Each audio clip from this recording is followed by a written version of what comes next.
So now that we have it set up to where we have kind of our our base damage for the firearm, and when we shoot a zombie, it takes away that damage from the zombie's health until they die, we want to start working on the multipliers.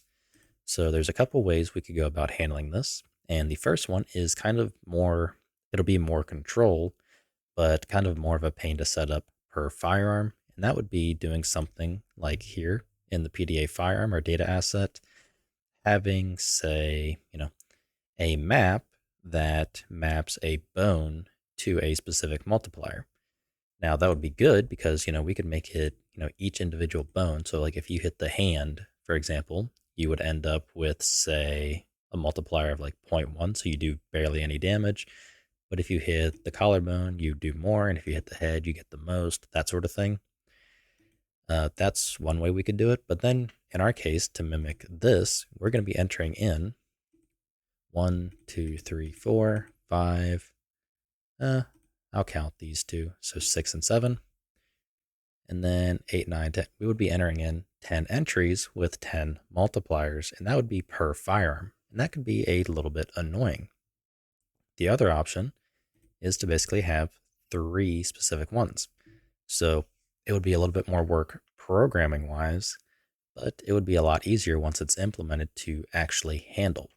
So basically, we would have on the firearm a head, chest, and abdomen multiplier. And if it's none of those, it's just going to have a default of 1. So that, a multiplier of 1.0, so no change really, like here. And it's going to be I'm not sure, let's see, we would do probably, my guess would be something like a nested array, or actually a map rather. So we're going to have say, an enum that represents head, chest, and abdomen, and that'll be the key. And from that, it's going to have an array of values. So what we can do is compare the hit bone with all the bones that we have listed under head, all of them that we have listed under chest, and all that we have listed under abdomen. And if we find a match, then we know that, okay, we are on the head, chest, or abdomen. And if we don't find a match, we just return 1. So because that's going to be easier to handle with multiple firearms in terms of setup, that's the route that I want to take. So we need to actually make this data type. It'll be very simple. It's just a simple enum. So I want to do this in the core module. Let's go to our public data types. And I'm just going to duplicate this one here and call it damage data types. And I'll delete, I'll delete all of that and rename ability data types to damage data types like so. And we can remove these two includes. So we want a enum. So a U enum. It's going to be blueprint type. And we'll do, that, not damage type, but enum class. And let's call it, let's do body part. Let's just do a body part. So we can add more if we want to. So we can do, more than just the head, chest, and abdomen. First thing, let's do head. And we want to give that the display. Crap, I haven't done this in a long time. Is display name. Now, let me check really quick. It's been quite a while. Actually, I'm not even going to worry about it because the values themselves are descriptive enough. So head, torso, and abdomen. Is that how you spell it? And I just launched Steam like a genius. Okay, so let's paste that in. And yeah, that is spelled correctly. So we have our body part. And we're basically going to map this body part to, say, a multiplier. So in PDA firearm, let's go ahead and add a couple properties here. So the first one would be the basically headshot multiplier. So float, let's do headshot multiplier. And we'll just make everything 1 by default. So then we want the torso and abdomen. So float torso multiplier and abdomen multiplier. So this will be all configurable on the firearm. And I'm actually going to set the max damage to be 1, just so it's something other than 0. And then here in the fire ability, let's go to where we get this firearm. So we have access to the hit bone from the hit result. So for example, hit result, we have the bone name. So name of bone, that we hit. So what we need is some kind of lookup to see, okay, did we hit a head? Did we hit a torso, or did we hit an abdomen? So we can kind of do this in a few places, and what I'm kind of planning on doing is defining this via project settings. So let's go back to our core module, developer settings, and we want some new, additional data. So let's make a new category. We'll call it body parts. I guess that's a name. And we're going to have let's do a T map, and we want to map that, was it the body part enum? So let me rename that to E body part, actually. So we want to map E body part to a F name. So we can name this, actually, sorry, not a F name. We want a T array of F name. So an array of body parts. So let's just call it body parts. So we also need to include the damage data types. So data types, damage data types.h. And we are pretty much good to go to configure this through the actual editor. So there is one more thing that I want to add. So in our body types, I want to have an undefined / not found. So we'll just have a none. So if it ends up being none, that our function that we're going to make returns, then we just, know that we didn't find it, and we return a value of 1. So what we can do here is make a static. Let's do E body part and call it get hit body part. Or let's just do actually get body part. And it's going to take in a F name. So let's call it bone name. So we want to create a new object of our zombie developer settings, just so we can access it correctly. And from here, we want to look through basically that map that we made. So we're going to iterate. Actually, we technically don't even need to really have a map per se, because we're going to be looking through something else. So yeah, we're going to actually change this. But basically, we want to iterate over something. So what we could actually do instead is kind of flip this around, which I think is going to be the better route. So I don't know where my head was at when I was thinking of this. So what we want is the map. We want to have a key of a F name, which is going to be the bone name. And then the value that it returns is simply going to be the body part. So E body part. And we're able to just return that value. So that makes a lot more sense. So from our developer settings, we want to go ahead and fetch that body parts map, and we want to find the key, which is bone name. So this we want to return. And we're actually going to do a find, let's see, is it a find ref? I guess.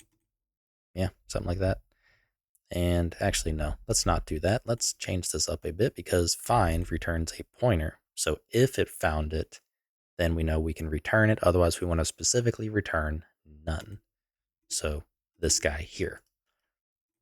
So if this was found, so let's do E body part, found body part. We return, and we want to dereference found body part.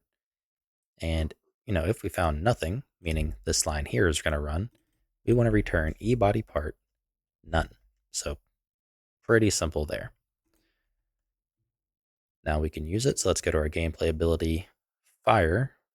Where are we at? We are right here. So what we want to do is we want to get that developer settings.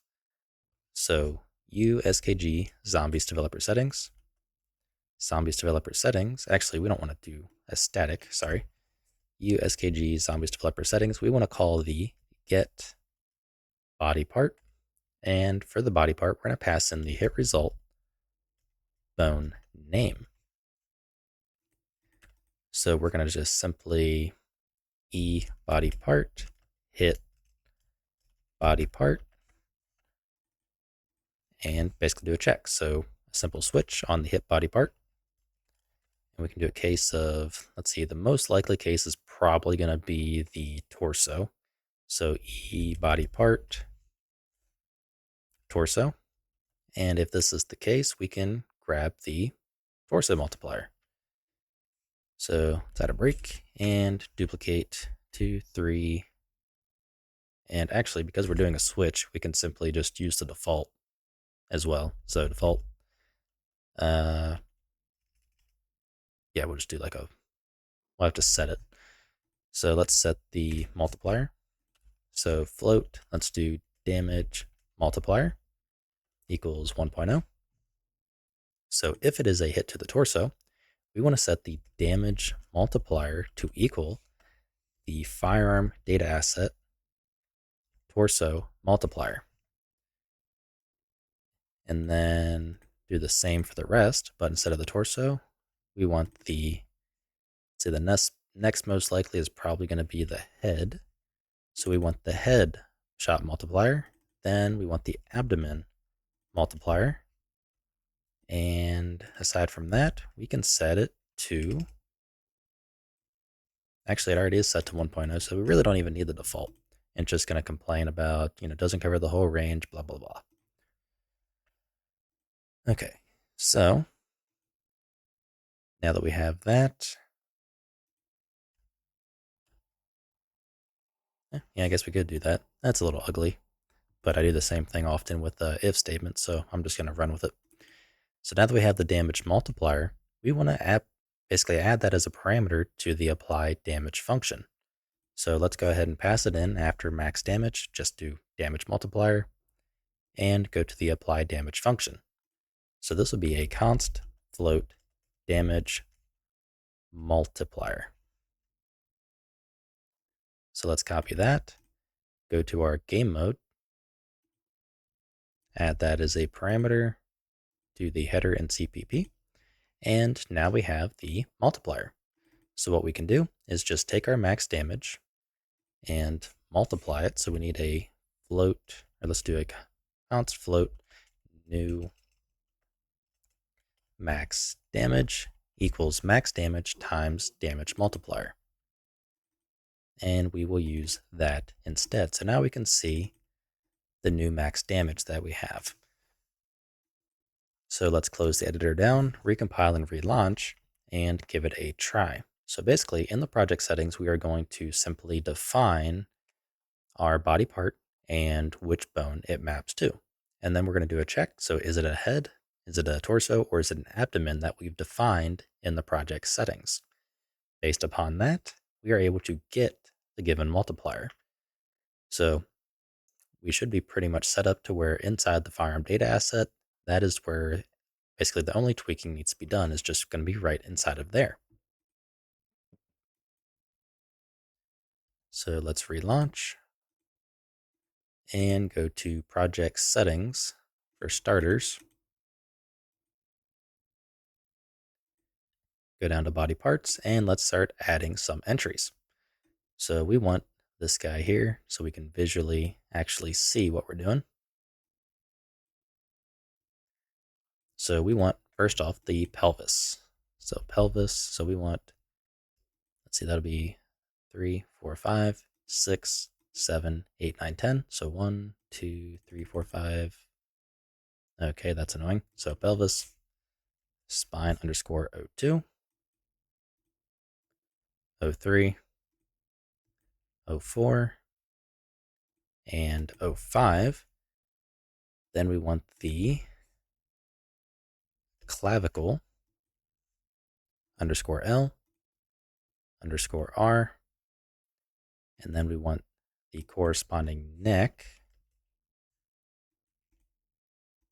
So neck 01, neck 02, and lastly, head. So those are going to match with our bones here. Then we want to set the body part. So pelvis is going to be abdomen, spine 2 is going to be abdomen. The rest of the spine bones are going to be simply torso, along with the clavicle. And then the neck is head, and the head is head. So that corresponds to this. So these 3 bones right here. So this guy, I can select it, this guy, and this guy are all going to be headshots. This guy, this guy, this guy, this guy, and this guy are all going to be torso shots. And then this guy and this guy are going to be abdomen. And then everything else is going to be none, essentially. So a value of 1. So we can save that and give it a try. Now I want to make sure, because for whatever weird reason, the zombie, the gameplay effect keeps setting for the damage to the, same thing. It keeps clearing it out from the zombie attribute set for some reason. I don't exactly know why. But our damage in it seems to be working just fine. So it's kind of weird. Anyhow, let's give it a try. So new max damage 1 because I forgot to change the multiplier. So let's go to our 1911. So data, assets, weapons, 1911. Helps when you actually double click it. And I'm going to set the max damage to 10 so we can test this. So for an abdomen, which is the lowest, I want a multiplier of, let's do 1.1. Then for the torso, a value of 1.2. And let's do 1.5. And then for a headshot, I want a value of 2. So a shot to the limb should be, let's actually clear the log, damage of 10, which is correct. So a value of, a multiplier of 1. Then abdomen, which is 11. Torso, which is 15. And then a headshot should be 20, which it is. So we now have our corresponding multipliers. So what I can do now is 1, 2, 3, 4, 5, 6, 7. 1 moment. 8, 9, 10. So it took 10 shots in the leg to kill. Whereas 1, 2, 3, 4, 5, it took 5 shots to the head to kill. So we have our damage multipliers working. So that is a good sign. And what we can also do is, because we're going to have to handle this information for, I guess technically when we apply, say, a reward or something like that, we may end up having this return. No, I'm not 100% sure yet. I'm thinking too far ahead. So I'm just going to stop there. But yeah, so real quick walkthrough. We have our fire ability. We go ahead and from our developer settings, figure out which body part we hit. So did we hit an abdomen, a torso, or a head? And from there, we get the corresponding multiplier from our data asset, and we simply pass that through our damage multiplier. So that way the game mode itself can go ahead and pretty much take over and do whatever it wants with our max damage and our damage multiplier. So the only thing we really need to work on now would be this range. And I'm not really sure as to which, what the ranges are. So we have a max and a min, but I haven't been able to find anything regarding, what range is the max at and what range is, is the min at. So I don't know. I'll see if I can find something, but either way, that'll be all for this video. If you like what I'm doing and you want to help support me, you can find a link to my Patreon in the description below, where you can also get early access to this entire series.